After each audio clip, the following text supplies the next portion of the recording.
way, you know? Nice.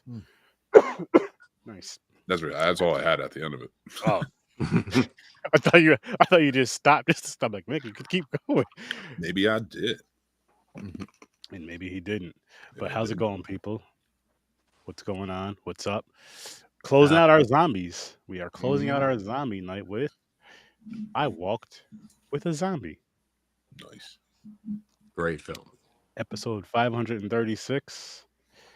First time watch. And I thought I saw this movie before when I was doing my which it is coming back in November, but my black and white fright over on TikTok.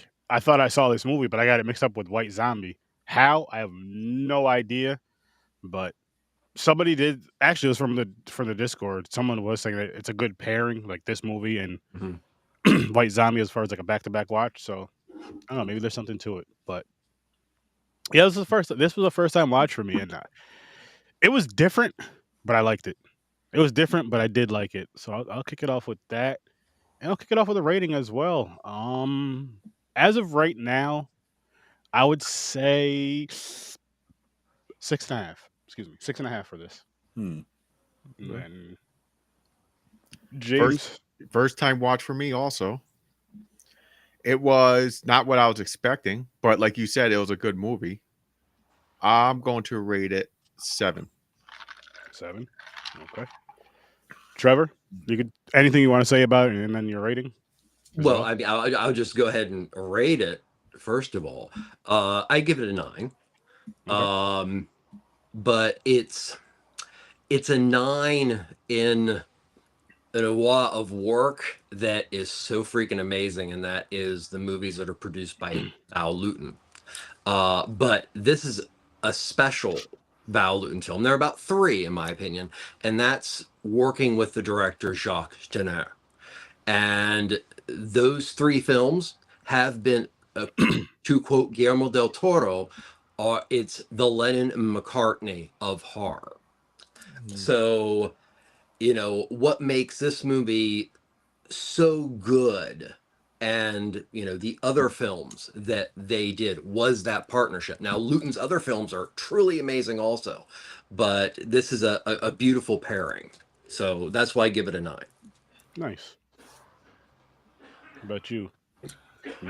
Well, this is a first time watch for me. I did not know the film. I found it highly offensive and a bunch of no, I'm just I figured I'd follow trend. No, of the last few zombie movies. No, I'm kidding. I did enjoy this. I did not enjoy the story. Honestly, the story was very dry, and it seems like it had its holes in it.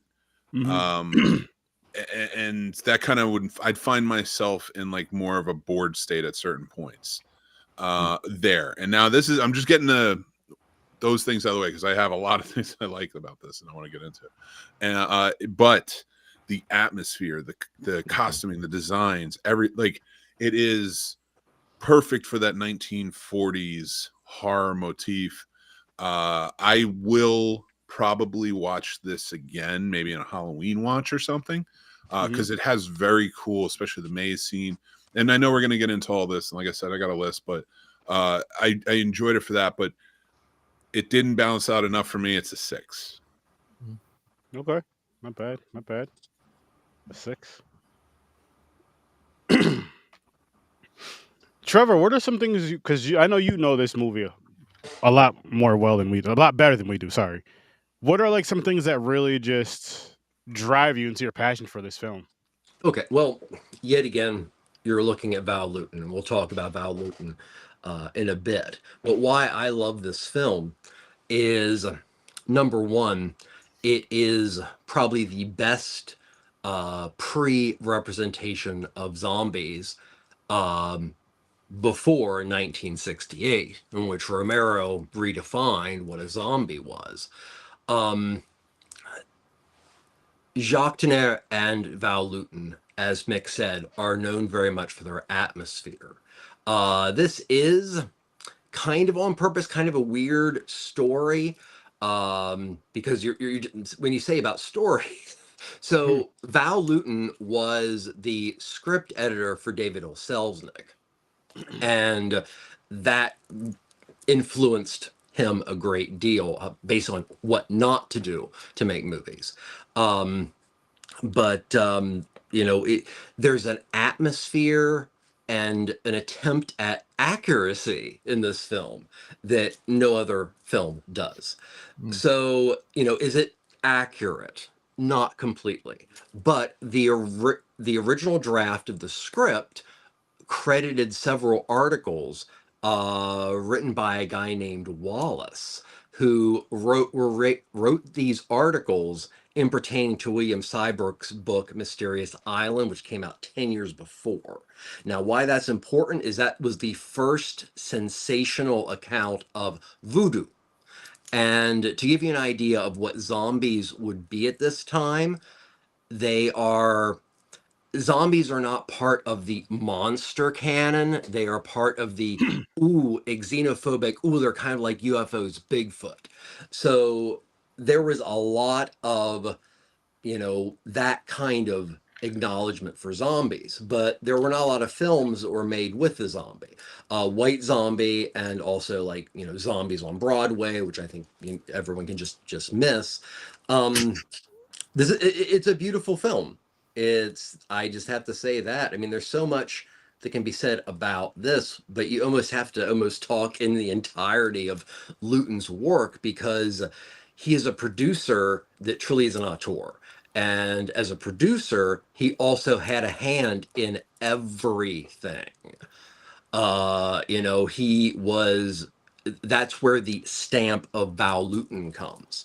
This is a guy who story edited Gone with the Wind. He also story edited Rebecca. Yeah, it's just, what can be said? Val Luton's films are a very special diamond in the rough, which was RKO.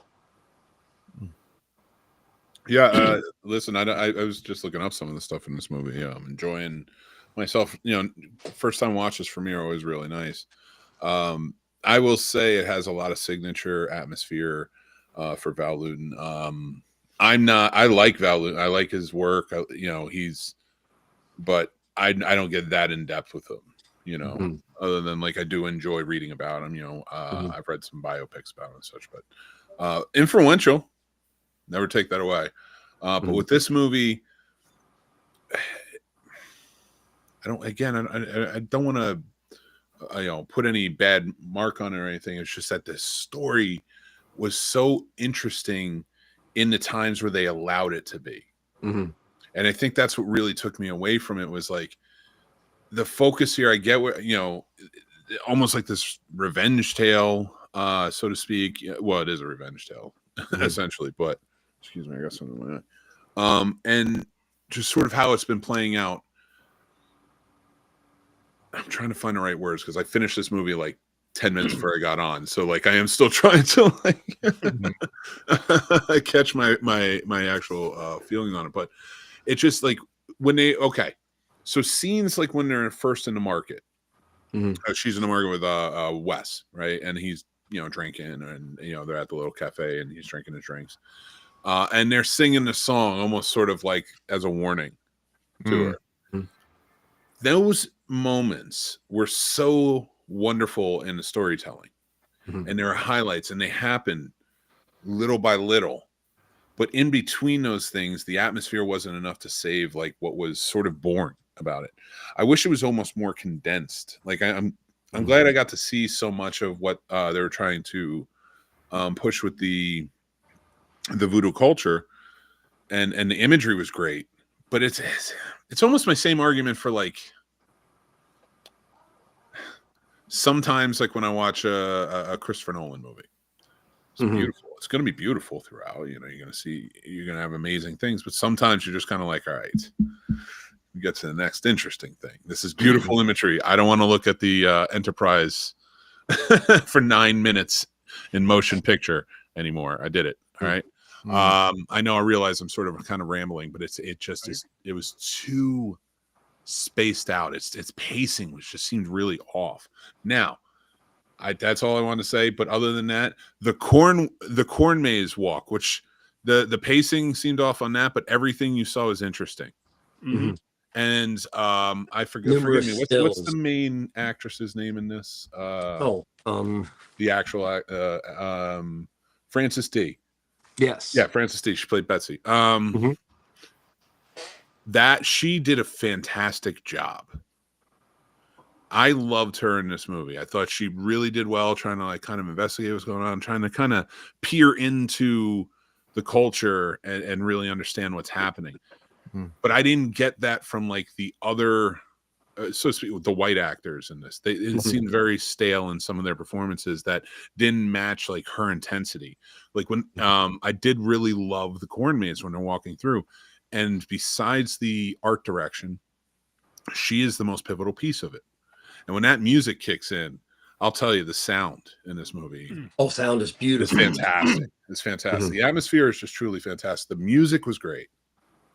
I love the music, and I love the use of the music. Now, because it is, and like I said, the white characters were dull. The black characters were the most interesting parts of this movie, and seeing the culture and what's actually going on. I almost prefer having seen it from that perspective, from the religious perspective, what they're trying to do. And that's just me, kind of like rambling on that. I did want to say it was kind of cool. I did learn something new. They called, I guess, the head priest Damballa. Yes. And that is a henchman's name who was also a voodoo priest. He was a henchman of Kananga in Live and Let Die. And I just put the two together, and then I looked it up and saw that is the name for a priest. Can I just say, I'm going to say it before I forget, I love that you just said that, Mick, because since that whole Godzilla, Star Wars, and Star Trek run we did last year, I've been saying, like, I've been watching just in horror, just because you pulled it from a horror movie, just in horror in general, in horror alone. From those movies, I'll pull something that I've seen from those films, and I'm like, holy shit, they said that, or that and the third, and how you just, it's just so cool how that works, and how I had a feeling you were going to tie it into Bond one way or another, too. I swear to God, I was not trying. It just popped up. It just like he said Damballa, and I'm like, wait a second. That was just, and it made sense because it was both a take on voodoo culture, so a wild take. Well, wild take, but here's the thing. It goes back to what I was saying about, its attempt for authenticity, which Mick also is just bringing up here. So the shooting script for this film did cite the use of a 1937 article photo thing in Life magazine. So that, Life magazine in 1937, that's pretty legit. And it kind of became the gold standard after that. But yeah, that's how much research that they actually did. And as Mick said, one of the most interesting characters is Alma, and Alma is treated as a character in a way that is immensely human, and at no point is the voodoo religion the evil. And even there's a scene in which they're in the clinic, and a young boy is sitting there, and the mother of the main character says something to the effect of how you're going to get into heaven with 1 foot in the Bible, or 1 foot in the pew, or whatever, and 1 foot in superstition. And for that time period, that was in general, the characters and everything are dealt with an amazing amount of sympathy. That yes, voodoo was used for evil, but it wasn't something that was to be used for evil. And it is the religion of that area, and it's treated that way in this film, which this is a time period, and yet again, how Alma and the other indigenous characters are treated. This is an era that's still Mantan Morgan, and that kind of humor was how characters of color were portrayed. So this is, I think, a very influential film in how it approaches another culture with a lot more sensitivity than most films did at this time. Which, to add to that, Live and Let Die does absolutely make it 100% evil. Yes. Just Yeah. so so you're aware. And I feel like just because of whatever story they're trying to tell in both those movies, it kind of works for both of those movies to sell those stories or tell those stories, which I didn't get there yet, but I can't wait because again, I'm starting Moonraker tomorrow, and I'm so excited. Just from the first 4 Bond movies, going from the first 2 to the next 2, they're getting better. They got better, so I'm hoping. Which for Live and Let Die, what's the next film or the film before in the episode? Diamonds Are Forever, then Live or Let Die, then The Man with the Golden Gun. Okay, cool. Nice. Yeah, I just finished The Spy Who Loved Me, which is after The Man with the Golden Gun. I start Moonraker tomorrow, then I'm done with the 70s, going into the 80s. Espionage 5. I gotta tell you guys. I'm gonna tell you guys. I got another box coming for February, and I'm so fucking excited. Where are you going with it? We're going to Taiwan. Okay. Celebrate Taiwan. Very nice. Yes, Very yes. nice. I know I have some things I need to drop, but we're going to be going to Taiwan. And the listeners, you don't know what the hell I'm talking about yet, you will know soon. And it's going to be fun. And just another way for me to watch more foreign horror, honestly. International horror movies in a fun way, a unique way. But yeah. Dude, by the time you're done with this, your letterbox is going to have as many movies as mine. I haven't been filling it in lately. I need to go back and fill it in from like the finishing out last year and then starting out this year. The most fun I had with letterbox going through and adding everything that I've seen is go year by year. I made lists. No, I don't care. I don't care if anybody likes my list or not. No, that's the thing. It's smart to make lists. I went year by year and just marked the movies that I knew I saw. That's a really good idea. I did it all by memory almost, and it felt like I was walking through a video store of that year. And like I was just looking at all the boxes. I was like, yeah, I remember when I saw that. And there were things like you go back pages and pages, and it's like scragglers that just like kind of pop in there. You're like, oh my God. And that's good memories, right? So I'm saying this to anybody who has a letterbox. It's a lot of fun if you like your movies and stuff. But I got that. I will tell you, I don't know what it is because there's like no shortage of movies each year. But by the time I got out of the 80s, like I mean, all over 200 movies each year until I got to out of the 80s. I got to the 70s and it was like 35, 42, 29. I was like, how? It's the 70s. I feel like this is the most influential year. Nope. And there's a whole lot of R-word movies. I'll tell you that much. James, you'd be in them. Just for topics to talk about. yeah, that's a better way of throwing that out there. Yeah, no, I'm sorry. I didn't even think about it that way. But like, I know he didn't just for the topics, because like like when he brought up that one zombie movie where it was like, what are you talking about? Yeah, that was. I was like, I wouldn't even expect that to be a thing. Oh yeah, it's a thing. Yeah, I suggest doing that, but I went all the way back to 1894. So. Yeah, I've been logging mine for this year. Like I started like every movie I've been logging since January 1st. Maybe even end of December. I might have started. I have to sit down and mark all of my physical media. I haven't done that yet. Is the only thing. Yeah, see, one of these days I'll get back to it because I don't know what it is with me in this letterbox thing. I was doing good last year, and then I think I dipped off in around October or November. It is easy to forget. I had to go back and I go, fuck, I didn't log last week's movie. And I had to go and do it, change the date. For me, it's procrastinate. It's just like, you know what, screw it. I know I have to catch up on these 6 movies anyway. I'll just wait till the end of the week and catch up on everything. But now it's been a few months. Yeah, then it's too much for you. Then yeah. But it's one of those things that I'll do. Like, I know people don't care about this. I'm gonna tell you anyway because I know we all do this with procrastinating. Like, I'll be sitting down up here chilling in the lab or something or whatever, watching Bad Girls Club, and I'll just say, you know what? Let me fill up my letterbox. They're getting me to think really well right now. Which I didn't watch it this week, guys. You should be proud. I haven't watched it in a week. That's good. I'm not done though. I'm not giving up that habit. I'm just saying. Do it. Watch Blood Lake one more time. Oh no! I'm never watching that again. No thanks. I memorized that. I don't need to anymore. I know the whole movie in my head. It's different. It's a reappraisal of Blood Lake. And I know every scene that pissed me off. Oh, that was so funny. Fuck that movie. I want to write it into a stage play and perform it on the stage of at CFF. Oh my God. god, that'd be hilarious. That would be only if James was there. Like, we have a special. How are you gonna do the 20-minute skiing scene? I'm gonna get a boat front, and then I'm gonna throw in a wig. Sturdy's gonna be the guy with the mullet, and we're just gonna ride. And You're it's just be gonna pitch sit black. there for 20. People are like, "What's going on? Is anything gonna happen?" You're like, "No." No, what you do is you show the boat, you show us, and then you throw like a black tarp over it because you can't see anything in that. You can't movie. see anything. It's dark as hell all the time. It's so Oh man, I hate that fucking movie. that would be It's the hilarious. best movie of all time on VHS. No, that's an awful movie. Oh That's a god. god-awful movie. You know what's an awful movie? Gone with the Wind.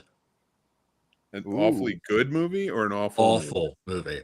Awful. Ooh, I have to hard disagree with you. I mean, it's very controversial. I'll agree with Well, that. the only reason why I say that is I just have always thought it was, not great. And so I'd said Luton was a story editor on Gone with the Wind. Mhm. Well, after reading the script, he is quoted in telling Selznick it's ponderous trash, and he actually rewrites scenes that are like impossible to do.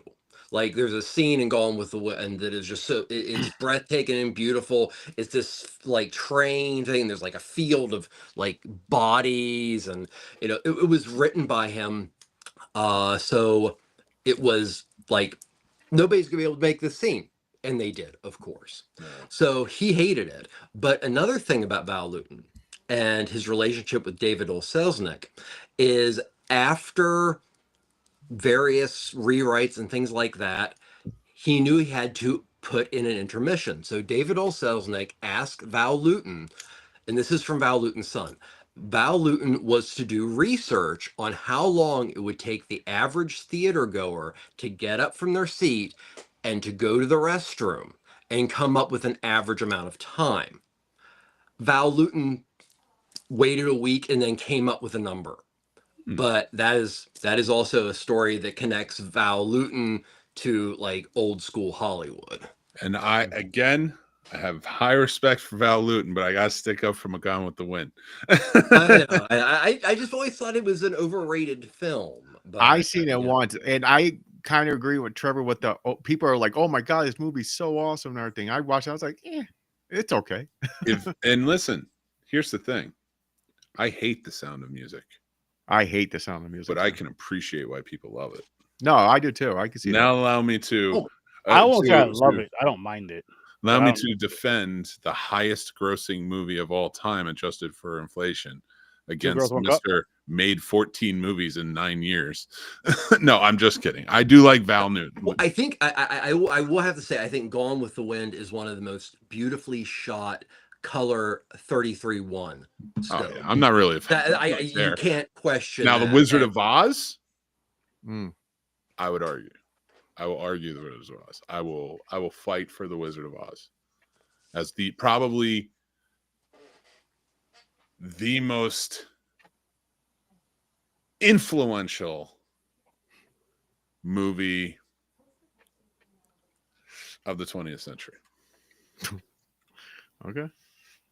You don't think Gone? I don't know I'd go that high, but I have to give it the level of respect that it deserves.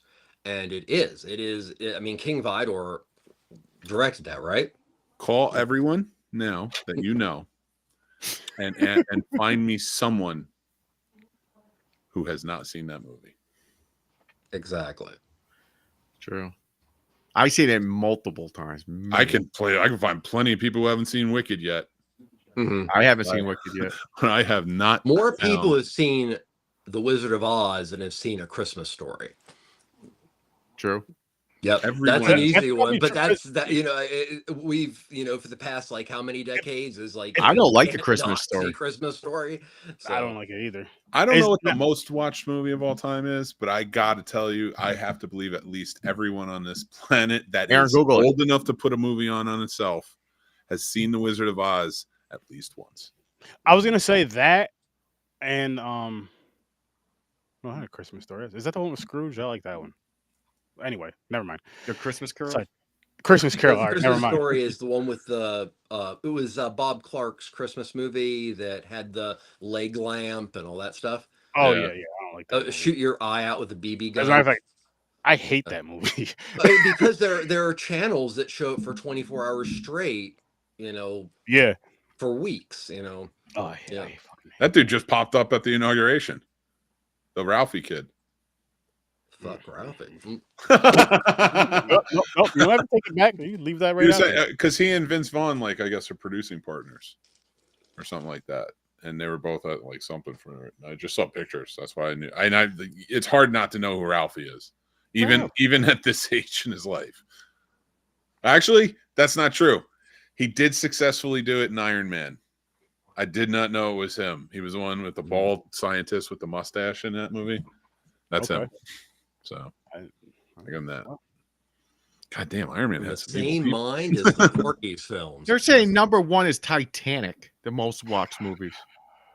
Then E.T. Wow, what a waste of time. Then Wizard of Oz. Wizard of Oz. No, but those are the most watched movies in theaters. Theaters. Yeah. Ah, okay. Yeah. So I'm talking about. There's not I'm not saying everybody has seen it in theaters because I haven't, but everybody has seen The Wizard of Oz. Yeah. There's just no shot that you haven't, because that movie is like, I don't know what it is. It's like ingratiated. That movie, I'm saying it right now, keeps us fighting for the little guy, because that's what that movie's about. So you think the Lollipop Guild, the Lollipop Guild. Sorry. If they this generation seen Wizard of Oz? Majority of them? this generation, This generation. You think they've seen Wizard of Oz? Yeah, I do. If I they haven't really seen do. Wizard of Oz, they've seen some interpretation that is continual enough that a lot of go back even further to book and such, but like ideas and references, it's one of those movies that is so far almost timeless in its ability to be referential in general conversation, which goes to the argument that it is one of the most watched films, or at least one of the most ingested concepts, whether it be The Wiz or The Wizard of Oz or now Wicked. It's There's even a horror movie called Gale. One of the I wanna most watch. recognizable franchises in Hollywood is Wizard of Oz. You were saying, James, so it's a horror movie called, like, about Dorothy Gale from The Wizard of Oz. Like, I never It's heard just it. called Gale. I seen it like Oh, cool. a while back when it says they're making it and everything, and I don't know if it came out yet. I lost track of it, so I don't know if it's still in the works or it actually dropped. I'm not sure. Very cool. I'm gonna check that out, because I know there was a TV miniseries back in the day. Neil McDonough was in it. He played the Tin Man, and they kind of had this. And I don't know if this is the case in the books, but it is. He was they called him Tin Man because he was a sheriff, and I guess like the wizard or something did something to his family and then locked them in like a capsule. So that I thought it was clever for the time, for like a mini series. You know what I mean? And that is why Gone with the Wind is better than Velvet.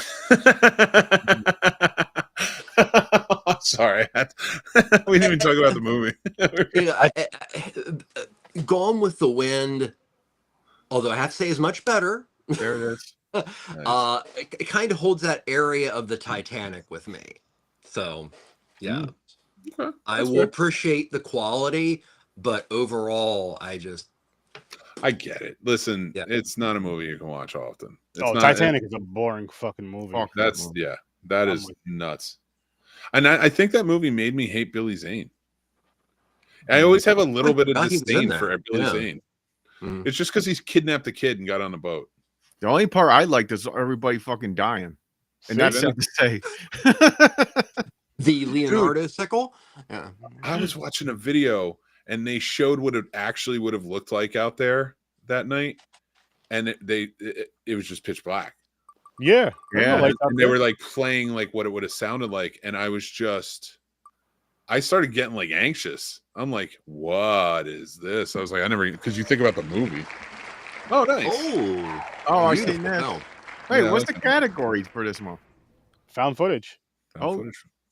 Wait, Late Night in the Devil counts as a found footage movie? Yeah. And a TV talk show. It's a broadcast. Oh shit! I didn't even think Yeah. of it that way. It's revisiting a old show. Yeah, and then Ah. also the other stuff that was filmed with other cameras at that time. Okay, Yeah. I didn't think of it that So way. I was it thinking is like they found like a technically video found footage. camera. People walk around, they found like a fucking like a. Well, that's video what's made tape. found footage so huge. Is it's like in its own way like folk horror. It keeps redefining itself. I mean, you know, at some point one could argue that The Ring has elements of found footage. You know, I was my choice until you said that it was just found footage, not POV. It was Peeping Tom. I thought that would have Great. been a good one for you Great. for your first one. Oh, Peeping Tom. Yeah, but Mhm. don't save it because you said you're going to do POV. So that would Yeah, be my yeah, choice for POV. Oh yeah, definitely. Yeah. I think that'd be a good ass time. Reach too. into the classics a little bit. mhm. You know what's a good one I think we should watch? And which country is it, Trevor? Cul-de-sac. Is it France? I think it is. Yeah, if you do a backpack, and you should do Cul-de-sac for France. That is a good movie. Oh no, backpacking is something that's going to stick around because Okay, wanna don't keep gloss diving over. into We other get it. cultures. We're gonna do it. yes. I didn't gloss over it, so I'm just saying we're gonna go to France. Cool. We're You gonna- gotta You're talking about send the me link Polanski post film? reminder.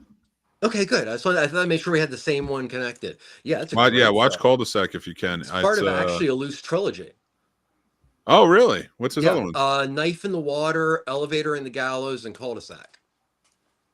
Damn. They're 3 black and white masterpieces by, and I don't care what you say, Roman Polanski is a great director. Dude's a monster, but he was Dude's a genius monster, filmmaker, but so you know? is Salvador Dali. Yeah, but that's the thing. Like I separate Yeah. the two. Like Yeah, you have to sometimes. So, I mean, yeah, we can. as Lovecraft. cinephiles. If you don't want to. I don't watch mean, it. Come on, talk you about love- a he's xenophobic awesome. turd. Helen but- Keller.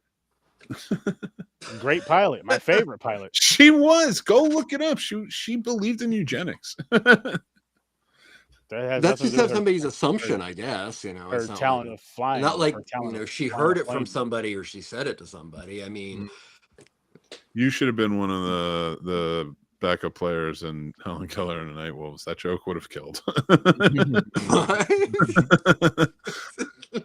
Oh man, that movie, man.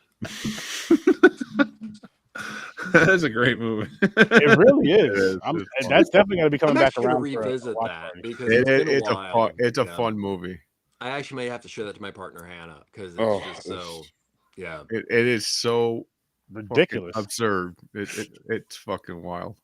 Love it. Fucking love it. I was laughing through the whole fucking thing because it was shit I did not expect. I was like, "What is going on?" I'm just Right. remember when she's throwing the biscuits at her face. Because she can't.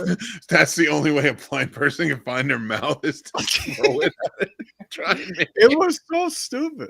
But she was smiling all the time. She's like, it hit her in the face and bounced off. She's like, I was like, this movie is so offensive. But it worked. Oh, it was so fucking funny though. It was so. It was like, yeah, I mean, when Funny. I say offensive, I mean like those Yeah, I know what types you of mean. comedy offensive. Mhm. Like Yeah. you can go back and say Spaceballs is offensive. You can go back and say fucking anything's offensive. Blazing Basically. Saddles offensive. Like it's but the like Blazing Saddles, it was meant. very satirical. Yes, absolutely. And I one thing I do remember about it is it was it was constantly on the joke.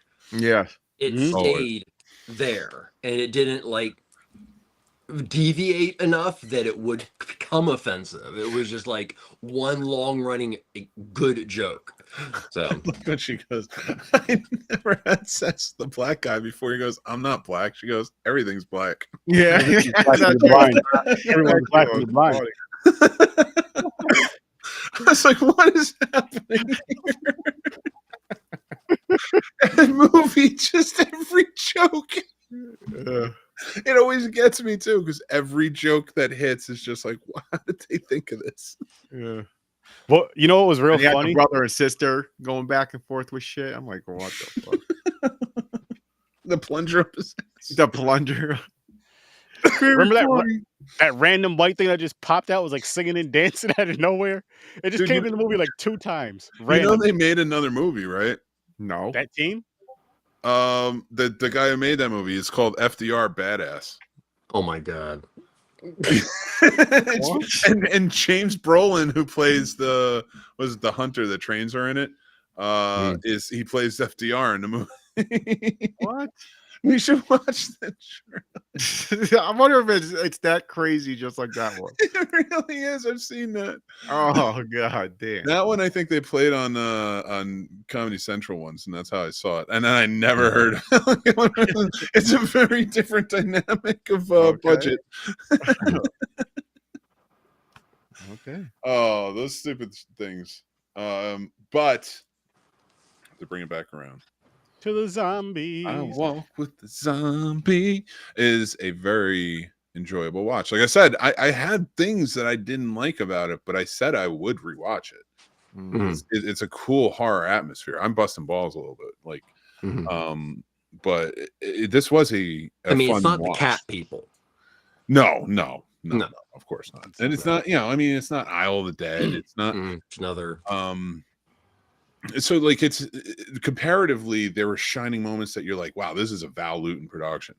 And then there are other ones where it's just kind of like it wasn't cat people, or what, you know what I mean? Like it just didn't have that same type of, that pacing or whatever. But I honestly check it out. If you're a horror fan and you like the oldies, check this one out. It's worth it. Yeah, it definitely is, and it gives you. It's a different take on zombies. It's a unique take on zombies. If you're looking for like the more realistic, actually. Not to say that it's realistic totally by any stretch of the imagination. But this is there are a handful of films who have done so. Serpent and the Rainbow, Wes Craven is another beautiful example, where they try to stick kind of as close as they can. I think one of the great things about Lewton's work is it's not hokey. And where there is the ability to, there's at least an attempt for authenticity. Yes. Thank you for saying that, because that is a great point, and I'm glad I heard it. Yeah, it is very, and to think about his other movies now, like I said, I love when you make the wheels turn, Trevor. Yeah, he really is. He really is a genuine, like, he's a producer auteur. Fantastic. Yeah, well, that's another. Felt good to think about that, because like, yeah, he really does know how to take it seriously, and not in a way where you can't enjoy it or can't bend a little bit to a fan's, like with tropes and certain tropes and things like that, but there is like a genuineness, and there's no real campiness to it. It is, man, I'm trying to compare it to something more modern. Roger Corman. Oh, okay, actually, let me explain that. I'd kind of disagree that. Let me explain. Okay, so Val Lewton, in my opinion, is a huge influence on people like William Castle and also Roger Corman in various ways, but especially Roger Corman. So how does RKO get a hold of Val Lewton? Val Lewton just wants to get the fuck away from Selznick. Can't stand the man. So he wants to do something more creative. Okay, so RKO releases 2 beautiful films that basically almost kill them, and that is Citizen Kane and Magnificent Ambersons, by everybody's, hopefully at least light director Orson Welles. So what makes money? About 41, Wolfman came out. It was the second renaissance of Universal monsters. So he ended up getting connected to RKO by accepting the job based on him being a story editor for Selznick to lead up a B horror unit for RKO. Now, what's special is they allowed him to pool talent. And sometimes he got stuck with talent at RKO that was slightly blacklisted because they worked on Citizen Kane. Mark Robeson is a beautiful example. Now, with that comes, he helped the career of Jacques Tourneur, Robert Wise, and especially Mark Robeson, who was connected to Citizen Kane. And after the last Jacques Tourneur Val Lewton collaboration, RKO was moving him up to their A list. Both Sturdy, he and Jacques. just to add to that, Robert Wise was the director of Star Trek: The Motion Picture, And Sound of Music, West Side Story. and one that I think you should check out for Sturdovision, The Day the Earth Stood Still. Great film. Well, really, to sum up, sorry it seemed like a rather long story, but this gives you an idea of how Val Lewton worked. So with this promise, I think it was after Leopard Man, that both of them would be moved up. For the first project, which I don't remember the name, but Lewton wanted it to be directed by Mark Robson. They basically put it on the table. This is one of the guys that was connected with Citizen Kane in the Orson Welles disaster. They're never going to be okayed beyond the B level. And what did Lewton do? He said, I'm staying with the Bs because if you don't take him, you don't take me. And that's the kind of person Lewton was. And that also makes more of a connection to like Castle and Corman and these directors that become, their people are so loyal to them because they're so loyal to their people. So, yeah. And I mean, but we see that back then. We saw that on the, everybody had sort of John Ford, at his own stage company and things like that. So, like and that is like I think it was a matter of back then, especially in the in the early silent days, a lot of these filmmakers were all the up and comers, those interns, those new waves of young filmmakers, kind of learning from really from people who were just kind of throwing shit at the wall and seeing what stuck because it was so new, right? But it was growing, get more and more popular. That these filmmakers, and mostly speaking of like American filmmakers, that became more into the mainstream or even the B side of it. But yes, they grew and they got older and they started taking over. God damn, their companies were so loyal to them. That honestly, it's what broke the studio system. That of course there was some other handlings, but ultimately what I think broke the studio system was this loyalties that was like, no, the craft is more something we lost. I think the 80s took that away. Lewton wasn't. This is the thing that's crazy. Even though he hoped to get away from RKO, he made a lot of changes to his films, literally to like the last second. And he kept doing well for RKO. And one of the really cool things about the about 9 films that he did for RKO within this horror group is they do have the Lewton feel. They do have the Lewton touch, but they're all, he did a lot with not just like, giving people a chance. He gave people a chance and pushed them to the A where, he was just happy to. And he also kind of didn't want to go to the A's because he felt that he would not be given as much say in the final product. So it was a combination of things, but the not being willing to take his long-term story editor was, it's like, yeah, I'll just stay in the B's. He died only at 46. So it was like heart attack, I believe. Oh, I wasn't sure what it was, but I just had read that he died early. Hey, Troy. How's it going, Troy? And anybody who's listening to the podcast, Troy is our imaginary friend. You shut your go see Troy Hill. Yeah, make sure you check out Troy Hill Talks. Dope show. I'm a co-host over there on his podcast portion of it. It's a good time. It's a great time. It's a fun time. I got to be on an episode. Yes. So he's gonna be on some more too. But going back to like this, the interesting take of this, because it wasn't like a like the brain-eating zombies that we're all used to and all that craziness. It was not that at all. And I just really enjoyed. I wish the story connected better, like Mick was saying, the parts, especially with the music. Which I wanted to say this. before I forget, or I want to say this before I forget, is like the music. So my wife was up here, she was like playing on her portal thing and watching the movie kind of, but the music got her attention. Mhm. And just saying like how like culturally tied it to how tied it, black and Mhm. Spanish and just all that with the slave, with the slave trade and just all that shit, Yes. Yeah. the drums and all. It was just cool, like to Take where it's of, like the supposed to take culture of place that. in what is Haiti today. Yeah, Mm. Yeah. but yeah, but it is cool, like how that kind of connected her with, you know what I mean? That kind of grabbed her attention, connected her with that, and really made it like that. Those scenes right there, because I remember you mentioning it earlier, like that. Those are some of your favorite scenes that really made you feel the movie, so to speak, and feel the culture that they were Mhm. portraying or trying to show us in this film. And The score is very minimal, and it makes the drums that much more yeah, haunting and mysterious. And it's interesting because Tenaire and Luton do, build up a little bit of suspense, but then when you're really introduced to voodoo, it is shown, as a religion. And I think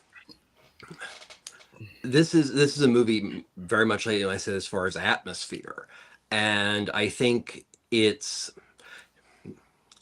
I'm probably really going out on a limb of this, but one thing that I kind of got was the fact that it seems like all the white characters, minus our main heroine, are very stoic and almost kind of like zombies.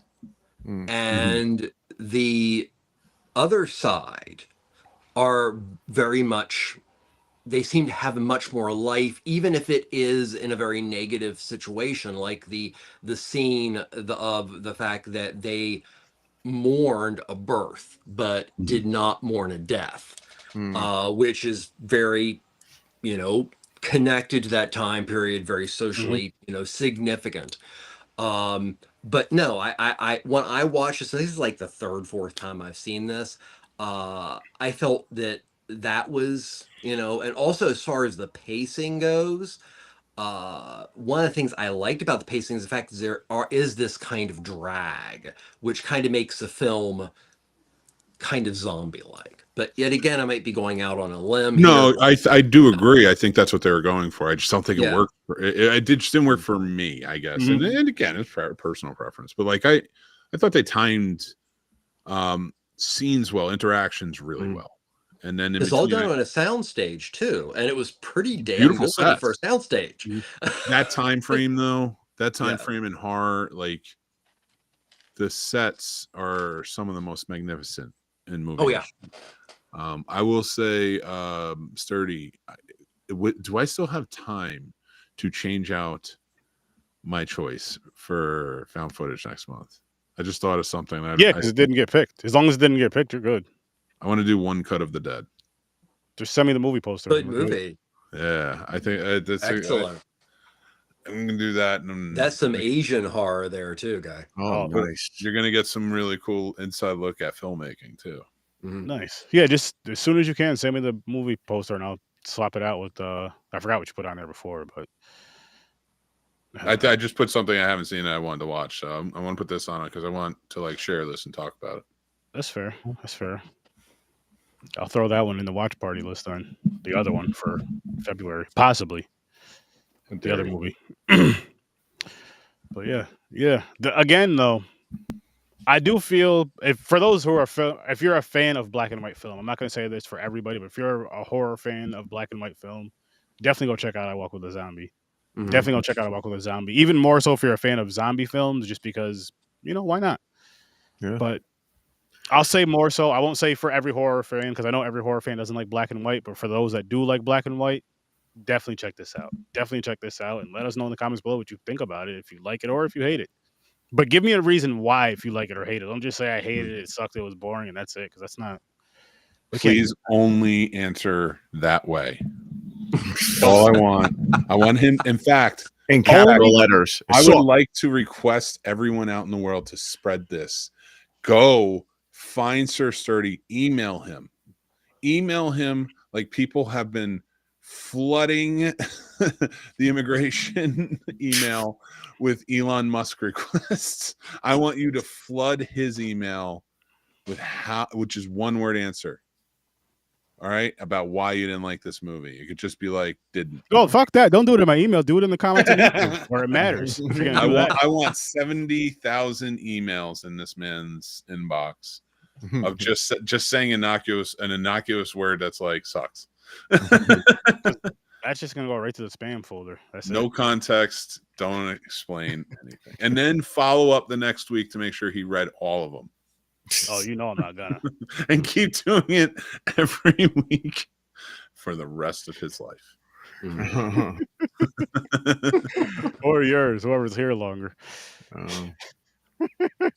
No, it's gonna bum you out, not me. No, yours meaning the ones posting it, not me.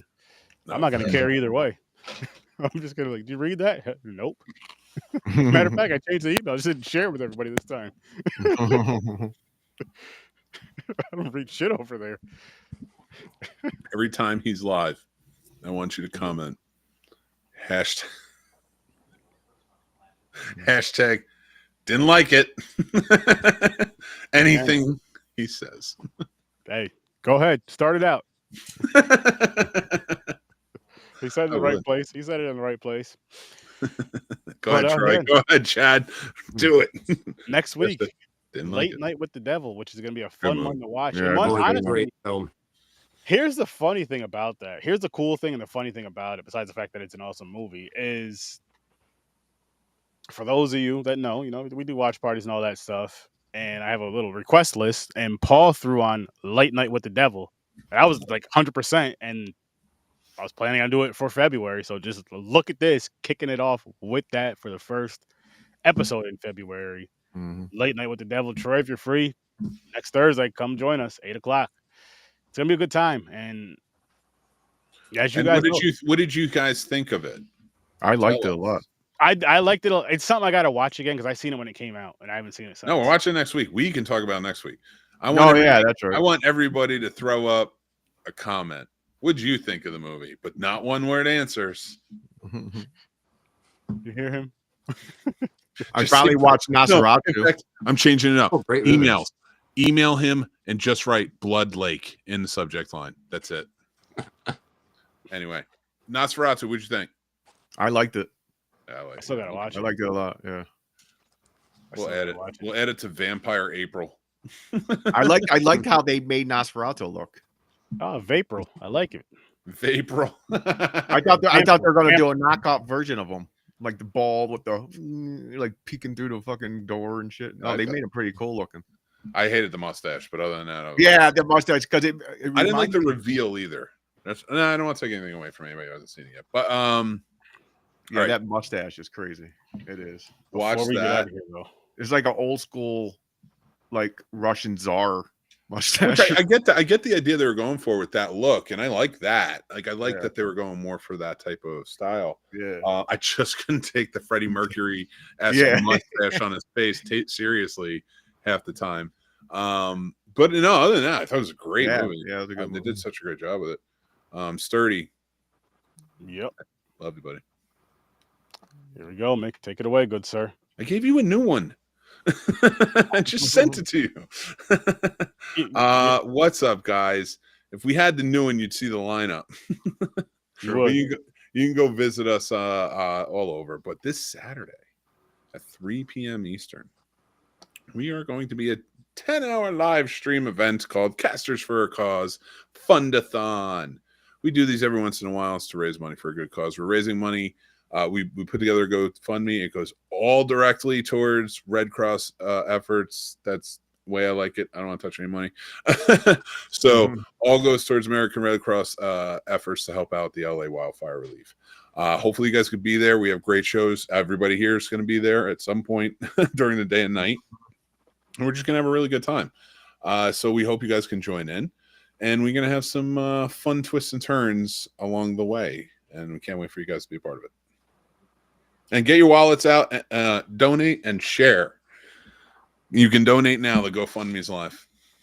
Yes. Donate and share and donate. It's for a great cause. We're gonna have a great time. Lots of laughs. The Popcorn and Pine School. We're gonna be doing. We're gonna be reviewing the movie Grandma's Boy. So then that's a wild, fun time. I gotta watch that. I got so many movies to watch. Yeah, Me too. Oh, that's right. And so Dan's offering his own thing. If you donate $100, he's gonna do something. But I'm gonna tell you what he's gonna do. I know Mick won't say it on his show, but Sturdy. I don't want him to do it. I do. I don't. What, you supposed to streak or something? No, I wouldn't want him to do that. We're getting there. We're getting there though. I'll build up to it. All right. So then Tim put forth a challenge that I'll do. Yes, I'm still in for Cooley High. And are we still connecting the two? Like we talked about? Let me know. Because I want to go back and rewatch some stuff with what's happening. So anyway, sorry. I'm planning so much for this. So it's gonna be such a great time. Sturdy and I, if you donate $250, you can tell us what article of clothing you would like us to take off. And if you keep on donating, we'll get the full Monty. I'm telling you right now, Sturdy did not sign up for that. So that's Sturdy signed up when he became a host of Cast for a Cause and realized that absurdity is the name of the game. that's Mick and the other whites that are going to do that. Aaron's afraid that people are going to find out the black myth. He has a small one. No, I don't want to steal anybody's wives from them, James. So I'm trying to behave.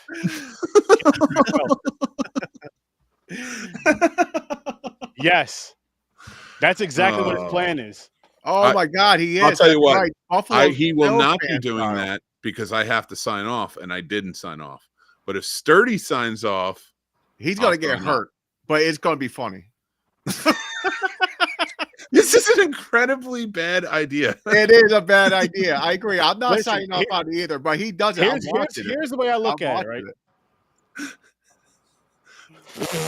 Troy, so we're wearing clothes now. Yeah. Dude, and at midnight during Sturdivision, I'm going to turn off all the lights. Pay for us to put clothing on. I'm going to turn off all the lights in my basement and walk around looking for ghosts. There you go. That's so stupid. It's such a stupid thing to do. Just yelling like, "Anybody down here? Hello." Oh my God, that would be the proof. That would be the proof. I'm not signing off until Sturdy signs off that he's doing a strip. I'm not stripping, but I'll sign off on Dan jumping off of shit. You can't sign off. If you're not going to join in for the absurdity, you can't have public powers and trust or whatever that means. Political terms. I'm just getting bonkers. I'm having some fun with it. I'm excited. When Casters comes up, I get excited because it feels like just this whole day of like hanging out and like having a good time and trying to do some good. So, and doing it for a good, it's pretty much us doing what we normally do, but for a good cause this time. So we're having fun. We're putting smiles on. Don't tell them that because making a fool of ourselves. More than what we normally laughing. Do. Listen.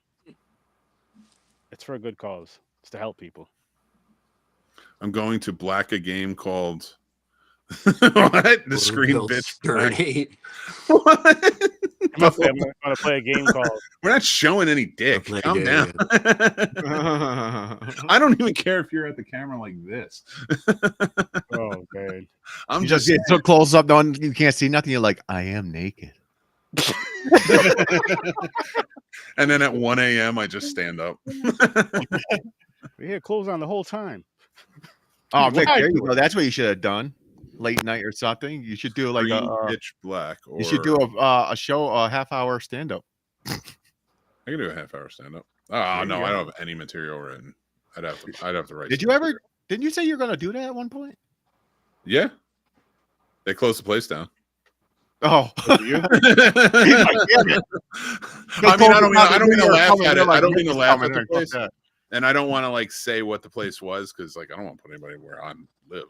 Yeah, you know what I mean. But like, I get it was a very cool place, a chill type of place that had open mics. Oh, nice. So it wasn't like I was like brought in or anything. It just had open mics. And they closed. And it was fun, but yeah, unfortunately they were. That sucks. You got to find another place, man. There's a lot of open mics. Oh man, I mean, I could. There downtown does them and stuff like that, but I'm not going that hard. I'm not that funny. I'm kind of funny. I'll do it on here more than anything. Hey, that works. I can't do works. stand up sitting down though. That's the only thing. It's just something about it. You call it sitting down then. Big J does it. The comedian. He sits in a stool and just talks. Yep. Oh yeah. All right. But anyway. Again, next Thursday, Late Night with the Devil. Yeah. Great movie. It's gonna be a great time. Most importantly, this Saturday, charity event. Ooh, 10 hours from 3 to 1 a.m. You're not going to want to miss that absurdity. You're not going to miss helping out. So come. Or sturdy naked. Well, you're going to miss out on that. You're a little We'll late.